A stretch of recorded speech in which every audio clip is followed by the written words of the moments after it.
Hello guys, welcome to my new blog. और आज बहुत दिनों बाद ब्लॉग बना रहा हूँ तो कुछ गलतियाँ होंगी, तो गलतियों को नज़रअंदाज कर देना। तो तकरीबन अभी 3 बज चुके हैं, देख सकते हैं आप 3 बज चुके हैं। और लाइट नहीं होने की वजह से बहुत ही पसीना आ रहा था और मेरी नींद भी नहीं हो पाई। तो मैं आ चुका हूँ घर के ऊपर, क्योंकि घर का काम चालू है, तो आपको बताता हूँ कैसे कैसे चलो। अरे कोई जीना है,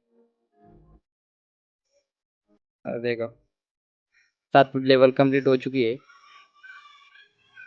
बस इस पर 5 थर आने के बाद स्लैब लेवल कंप्लीट हो जाएंगे। और ये सलिए निकाले गए हैं। ये सलिए एक लाख सलिए देखिए, नींद तो नहीं आ रही, बहुत ही गर्मी में। और ये रूम देखो, तो बल्लियाँ और लापटे भी बन चुके हैं।